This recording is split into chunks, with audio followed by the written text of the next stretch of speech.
Good evening and welcome to TC Network. I am Tingday Tim Hoki bringing you today's news. Today's top headlines include: audio clip leaks reveals disturbing claims by Manipur CM Biren Singh. The IPR clarifies as Dr. Audio. Headman of 36 villages denounced statements of Meitei, Lipun and My Manipur. Two massive earthquakes in Japan within a minute. Tsunami alert in several areas. News in details. The KSO General Headquarters has obtained a highly disturbing audio recording purportedly featuring Manipur Chief Minister Biren Singh. In the recording, Singh is heard making alarming admission about orchestrating violence against the Kuki people under the guise of saving Meitei civilization. Key revelations from the recording include ethnic cleansing admission. Singh admits to initiating a campaign of violence against the Kuki people, stating, "We, the Meiteis, are all finished. I foresaw the downfall of the Meiteis, which is why I started this ethnic cleansing." Use of force. Singh reportedly directed state forces to the conflict zone, saying, "I am the one who had sent, directed, and ordered the state forces and commandos to the war zone, the hills." Looted arms. He boasts about the unchecked looting of arms, claiming, "The 4,000 to 5,000 guns and arms that were looted till now, it's all because of me and my power." Manipulating of the NIA. Singh allegedly instructed the NIA to reward rather than punish perpetrators, stating, "I told the NIA sleuths who arrested the perpetrators not to punish them but to reward them for saving their lives." Collaborating with insurgent groups. Singh proposes uniting valley-based insurgent groups with police forces, suggesting, "Let us unite all the valley-based insurgent groups like UNLF Pripak, UNLF Pambay, etc. with the police commandos." The KSO General Headquarters is prepared to provide the full audio clip for authenticity verification through acoustic or forensic analysis to any media or governmental agency. The recording raises critical questions about the Government of India's response and actions. Why has the Government of India not addressed the evidence of Singh's crimes against the Kuki people? Is there complicity in his agenda?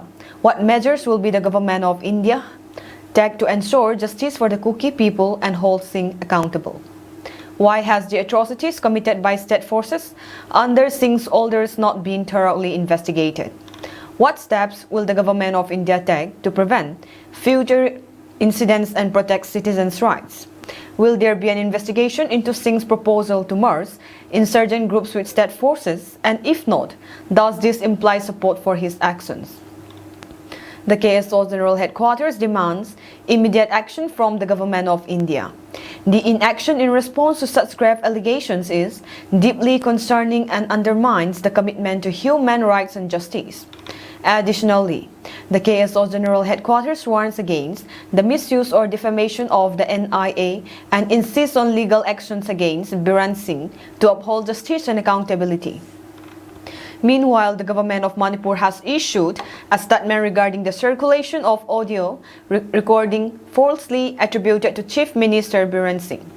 This recording, which has been spreading across social media platforms, is being described as a malicious attempt to incite communal violence and undermine ongoing peace efforts.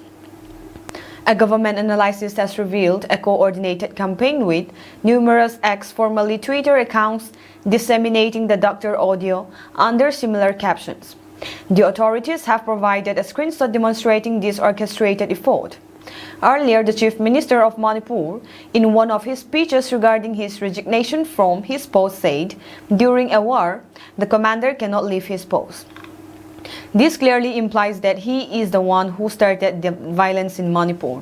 The Manipur police are actively investigating the origins of this defamatory campaign and are committed to taking legal action against all parties involved. The government urged the public to exercise caution and avoid sharing unverified information, emphasizing the importance of maintaining peace and harmony.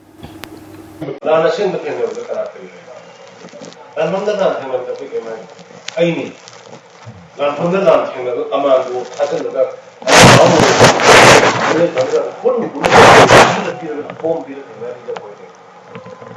Secretary File Loigre, Home Police File Loigre, File Loigre, Masi Noi Loigre, work whenever I work. Maybe Loigre, wait. How do they push it Loigre? The state government has affirmed its zero-tolerance policy towards any actions that threaten to disrupt the peace process and is dedicated to ensuring the safety and unity of the community. The Kuki-Zo people are unsurprised by the recent surface audio recording of N. Biren Singh, Chief Minister of Manipur, in which he brazenly admits to being the mastermind behind the ongoing ethnic cleansing campaign against the Kuki-Zo people. This recording is an inalterable proof of the state-sponsored atrocities committed against the Kuki-Zo people. Meanwhile, it is deeply troubling to witness the Department of Information and Public Relations (DIPR) of Manipur attempting to obfuscate and conceal the Chief Minister egregious actions. The effort to distort the truth is not only futile, but also implicates the role of the state machineries in this infamous ethnic cleansing campaign against the Kuki-Zo people. It is Mr. Chief Minister's modus operandi to deny things which when caught red-handed. A few years ago, he also posted derogatory terms such as Kuki refugees and Kuki Jungli toward the Kuki-Zo people on Facebook, which was unbecoming of a chief minister. He claimed that his Facebook account had been hacked and promised to seriously investigate the matter through cybercrime, yet to this day, nothing concrete has surfaced. With this damning evidence, we call upon the government of India to recognize this situation for what it truly is, an orchestrated campaign of ethnic cleansing sanctioned by state authorities. Similarly, it is primary to ensure justice for the Kuki-Zo people and to fulfill the demand of the Kuki-Zo people for a separate administration for our community, guaranteeing our safety and autonomy. To these concerns, we strongly urge the government of India to take decisive measures to ensure the rights and privileges of the Kuki-Zo people as equal citizens. The Kuki-Zo people will not rest until justice is served and our rights are fully recognized and protected. The headmen of 36 villages from Ukhrul and Kamjong districts have denounced the false allegations made against MP Alfred Kangam Sangsak Wosi Arthur by Meitei Lipun and My Manipur. A joint statement signed by the headmen of 36 villages stated, "We, the headmen of 36 villages, vehemently denounce the false allegations and misinterpretations of Honorable MLA Alfred Kangam S. Arthur's recent maiden parliamentary speech by Meitei Lipun and My Manipur. These baseless accusations claiming that MP Arthur is openly advocating for the destructive agenda of illegal immigrant cookies in the Indian Parliament and elsewhere are not only unfounded but also an attempt to personalize with ill intentions. Moreover, it is undemocratic. MP Arthur has consistently demonstrated his unwavering commitment to the development and peace of the entire state of Manipur, which encompasses both hill and valley regions. The claims made by Meitei Lipun that MP Arthur does not support the government's effort to protect indigenous people are blatant distortions of his actual stance. The call by Meitei Lipun and My Manipur to socially boycott MP Arthur from July 31, 2024, based on these unfounded accusations, is inflammatory and unjustified. Such statements not only misrepresents MP Arthur's speech, but also risk inciting unnecessary and unjustified harassment. In his speech, MP Arthur emphasized that Manipur has the lowest per capita income and the highest inflation in the country. He highlighted the unprecedented floods and ongoing violence that have severely impacted the state. Accordingly, he demanded unequal budget allocation for the region, asserting that it is their right. As an opposition MP, he has suggested ways to bring peace to the 15-month-long conflict, including changing the chief minister of Manipur. Additionally, MP Arthur called for the inclusion of tourism development in the Northeast, stressing its potential to bring economic growth. How can the speech be interpreted to express love for one community while advocating hatred for another community? Also, can it be seen to negatively impact a particular community? We urge all concerned citizens to reject these false allegations made by Meitei Lipun and My Manipur. MP Alfred Kangam S. Arthur represents the state of Manipur, and any attempts to trace and misinterpret his words only serve to hinder the peace and unity we strive to achieve. We call upon the people of Manipur to be more democratic rather than fascist. MP Alfred Kangam S. Arthur is a Sang parliamentarian from the state of Manipur, and his continuous efforts to bring about peace, development, and harmonious coexistence in our state are highly anticipated.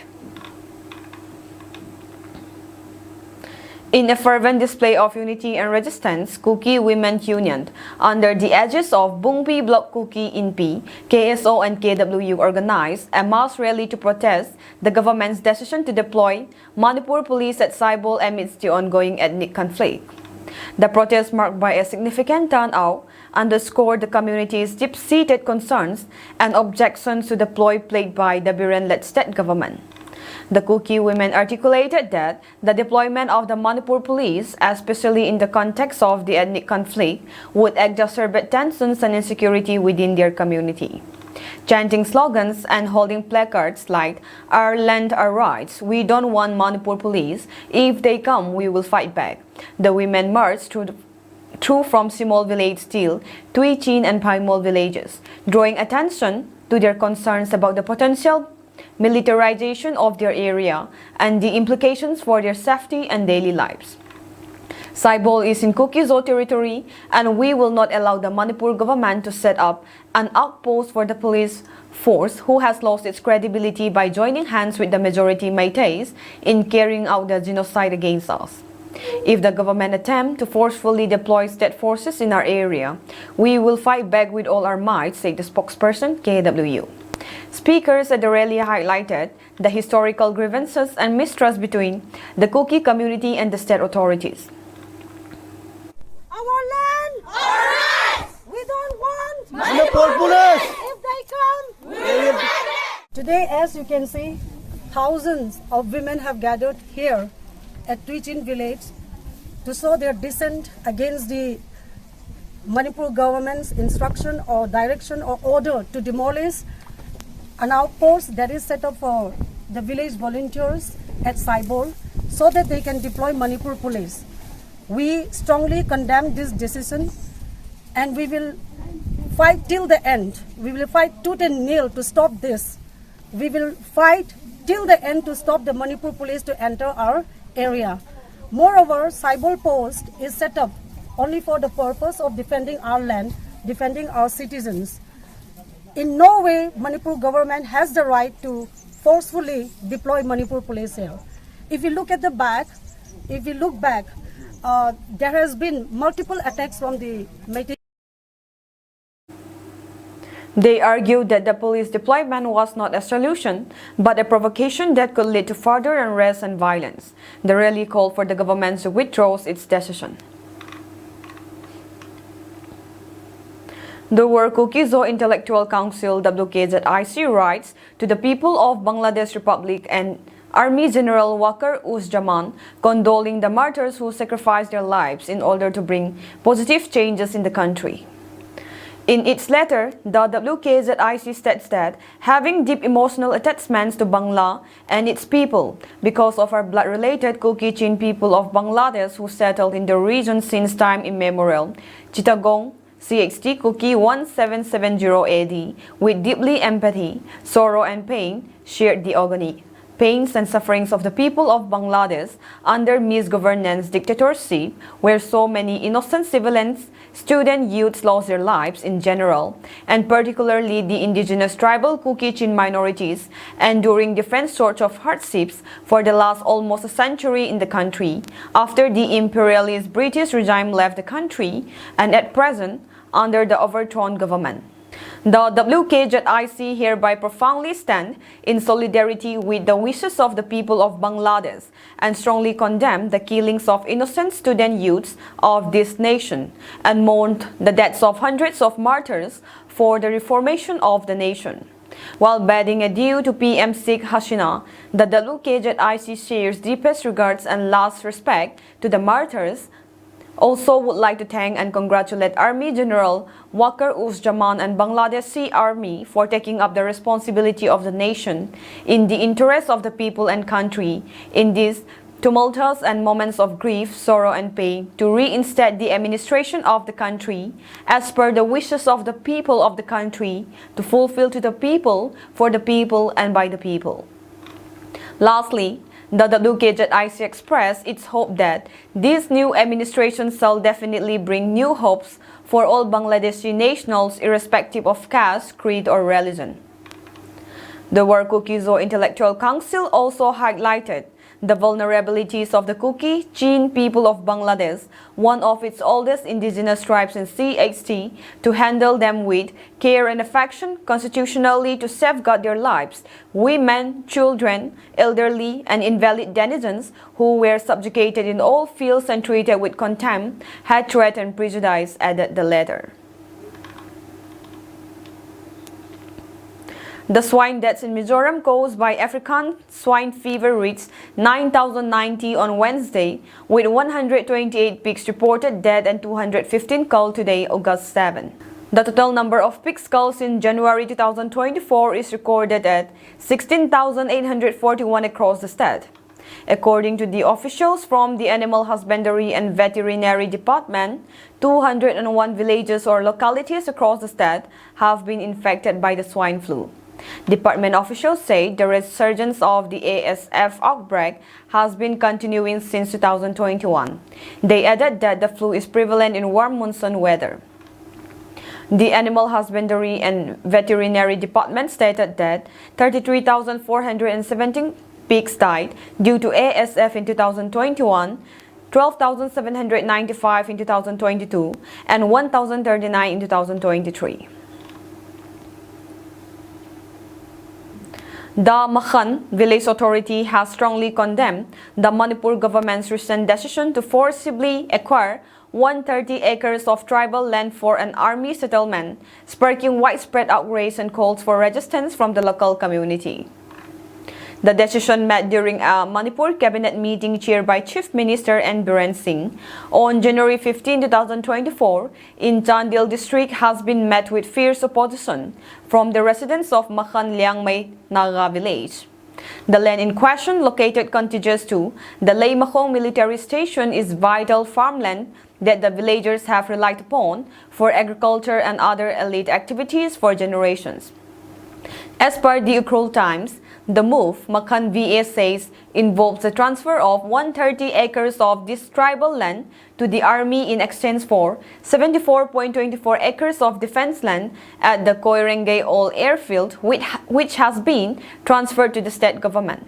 The Makhan Village Authority has accused the Manipur government of attempting to seize the land without the consent of the landowners or any prior consultation, calling the decision enormously hostile and anti-people.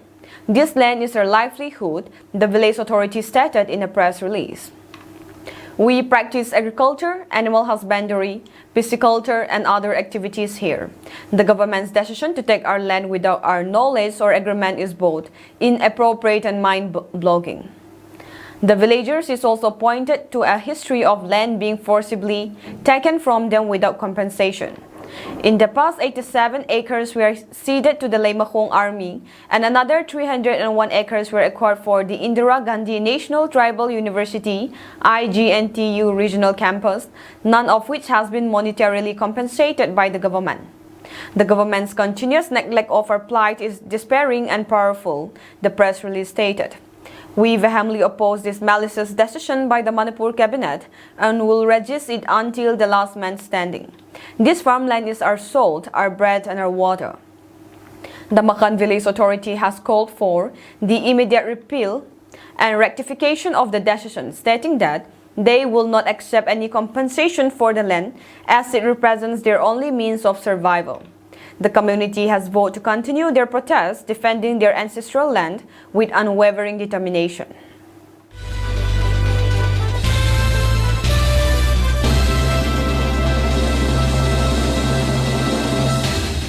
Even as the political turmoil and violence continues in Bangladesh, a group of nearly 600 people from the country were stopped from entering India at a border point in West Bengal by the Border Security Force, which has been on high alert since Prime Minister Sheikh Hasina was ousted and fled the country on Monday. Many members of the group, which tried to enter India on Wednesday, the eve of an interim government taking over in Bangladesh, pleaded with BSF personnel to be allowed in, claiming that they fear for their lives. Officials said that the group tried to cross the border into India at the Dakshin Berubari village in West Bengal's Jalpaiguri district. They appealed to us and asked to be let into the country, saying that they were afraid of being attacked and also fear for their lives. It was explained to them that it is not possible to let them enter in this fashion, said an official. While some people in the group dispersed, many were still at the border point late on Wednesday evening, hoping that they would eventually be allowed to cross over. A local resident told news agency PTI that the people gathered across the barbed wire were pleading to be allowed in. But we are helpless. They recounted their horrific experiences, the residents said. Trouble had been brewing in Bangladesh since before the January 7 elections, which was won by Sheikh Hasina's Awami League in a landslide, but the electoral exercise was widely seen as being far from free and fair. Student protests began in June after a Bangladeshi High Court reinstated 30% reservation in government jobs for family members of freedom fighters and veterans from Bangladesh's 1971 War of Independence.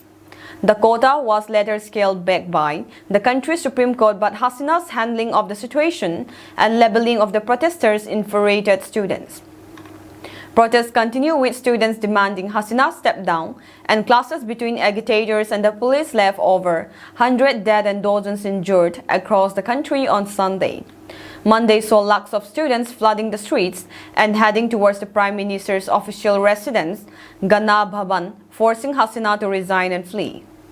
Nobel laureate Muhammad Yunus will take oath on Thursday as the head of an interim government, Bangladesh Army Chief Waqar-uz-Zaman has announced.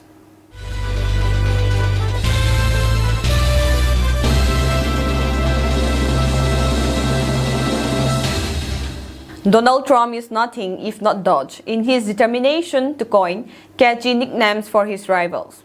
First, there was Crook Hillary Clinton, then Sleepy Joe Biden, with multiple variations in between.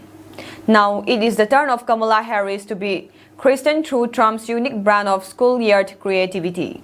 The new Kamala began doing the rounds on social media hours after the 59-year-old was officially announced as Biden's chosen Democratic successor for the U.S. presidency.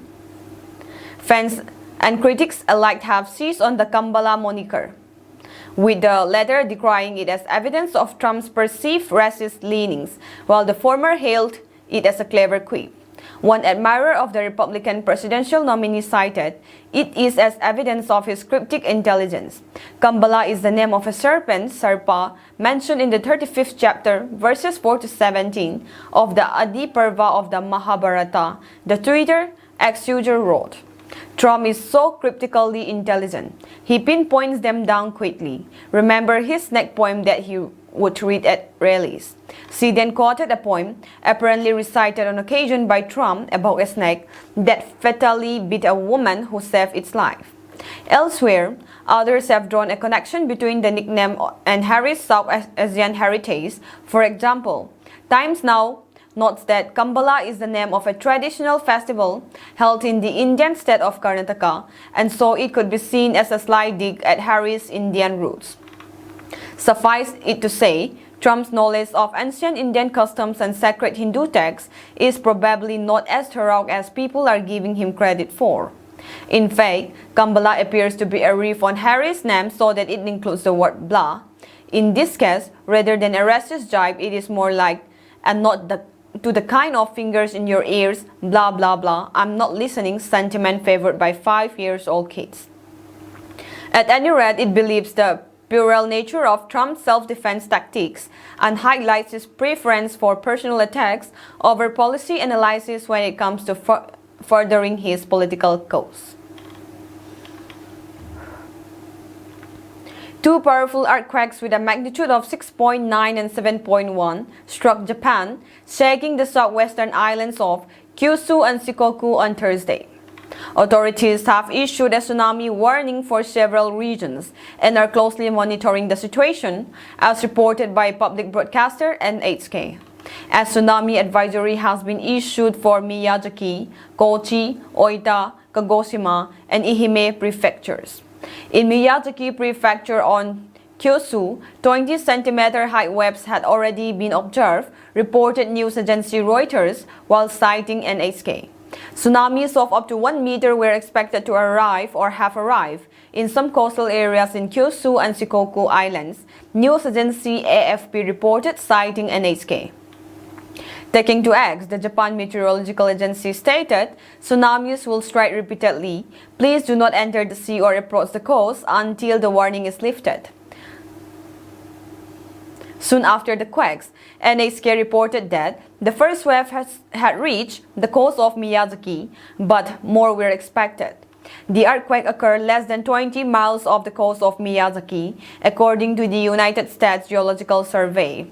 As per the agency, a powerful earthquake of magnitude 7.1 followed less than a minute later. According to the NERV, an earthquake monitoring agency in Japan, the quake was reported in the Hyuga-Nada Sea. NHK reported that while nothing had toppled inside its Miyazaki offices, people on the second floor were struggling to maintain their balance. The police chief of Nichinan in Kyushu noted that no buildings in the area seemed to have collapsed, as per the broadcaster. Additionally, the Kyushu Electric Power Company confirmed that its nuclear power plants were functioning normally. Shikoku Electric Power Company also stated that there are no problems at the Ikata nuclear power plant in Ehime Prefecture, NHK reported. It said there is no change in the values at monitoring posts that measure radiation levels in the surrounding area. Departures and arrivals from Miyazaki Airport are currently suspended due to the strong earthquake that hit the region, NHK reported while citing Japan Transport Ministry. Meanwhile, the airport officials are checking for abnormalities. Junta regimes airstrikes in Kukai town. Dozens of people were reportedly injured and several claimed that, while over 400 marketplaces and houses were burned to the ground by the junta regime's airstrike in Kukai town, which has fallen into the hands of the Taang National Liberation Army TNLA in northern Shan State, Myanmar. The devastating airstrikes in Kukai town has caused severe damage to both property and human life. According to various reports, at least dozens of people were injured in the attack and several people dead, with some requiring urgent medical attention. The extent of casualties is yet to be known. In addition to injuries, the airstrike also resulted in the destruction of our 400 marketplaces and houses. The flames from the burning structures spread rapidly, engulfing entire neighborhoods. The loss of these homes not only affects the residents but also disrupts their livelihoods, as many of the affected individuals depend on these marketplaces for their daily needs. Bodies of 29 leaders of the Awami League and their family members were recovered across violence in Bangladesh on Tuesday after Sheikh Hasina quit as Prime Minister and left for India amidst protests by students over a controversial quota system that spiraled into widespread calls for the 76-year-old leader's resignation. At least 10 people were killed in violence in Satkhira after Hasina's resignation and departure on Monday. Houses and business establishments belonging to several Awami League leaders were vandalized and looted, the Dhaka Tribune reported.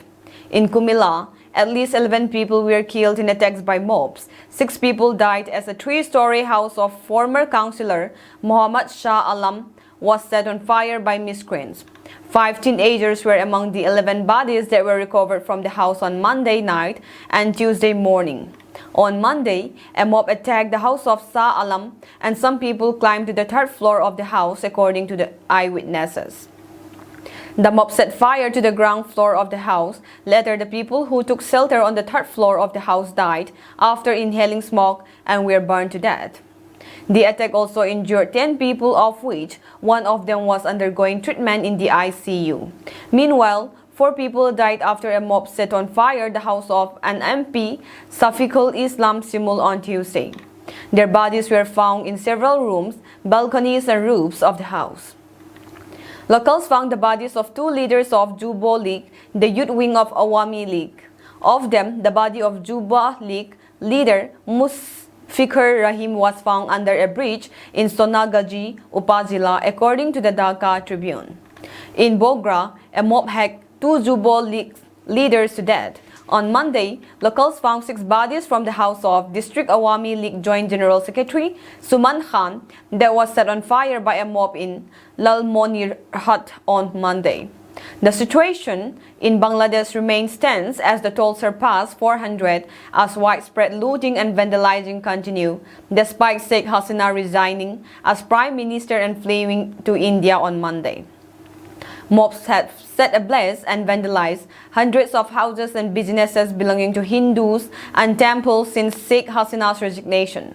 External Affairs Minister S. Jaisankar spoke about the situation in Bangladesh in Parliament, saying India was worried about the incident and that it was monitoring the situation. Meanwhile, Nobel laureate Muhammad Yunus was named the chief advisor of the interim government on Tuesday. Yunus, 84, emerged as the top choice for the post by students, and his appointment came after a meeting was held by President Mohammad Sahabuddin. Russian President Vladimir Putin has accused Ukraine of a major provocation after Moscow said it was battling a major cross-border attack on the southwestern Kursk region. Alexei Smirnov, the region's acting governor, said he had introduced a state of emergency amid 2 days of fierce fighting. The Ministry of Health said 31 civilians, including 6 children, have been injured on Wednesday. Smirnov said the day before that 5 people had been killed as Ukrainian troops, backed by tanks and armored vehicles, breached the border. Russia did not provide any information on military casualties. The Kiev regime has launched another major provocation, Putin told Russian government officials on Wednesday, referring to the attack in the Kursk region, which borders Ukraine's northern Sumy region. Ukraine has not commented directly on the attack, but Russia's President of Defense said Ukrainian forces were pushing to the northwest of the border town of Sudzha, 530 kilometers, 330 miles southwest of Moscow. Russia said it used air and artillery firepower to repel the attack throughout Wednesday after earlier rushing reinforcement to the region.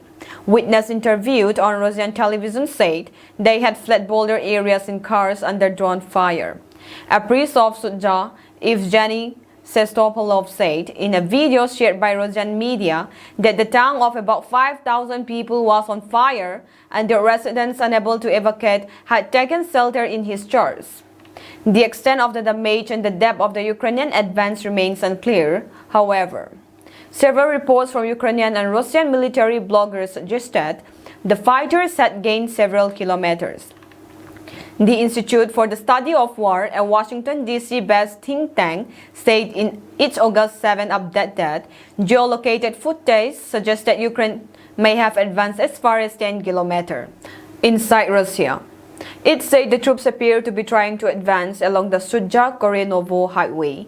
At the meeting with Putin, Valery Gerasimov, the chief of Russia's general staff, said Russian forces had halted an attack by as many as 1,000 Ukrainian soldiers, more than 3 times the figure that the defense ministry had stated as involved on Tuesday, and would push them back to the border. President Volodymyr Zelensky made no reference to the events in Kursk in his nightly video address, while the general staff did not mention it in its daily battlefield update. In a late evening report, it said fighting had intensified in the Sumy region, where authorities have evacuated about 6,000 people. The general staff said Russian forces have deployed aircraft, helicopters and heavy weapons in the area, but made no headway and suffering significant losses. That is all for today's news, and have a pleasant evening ahead.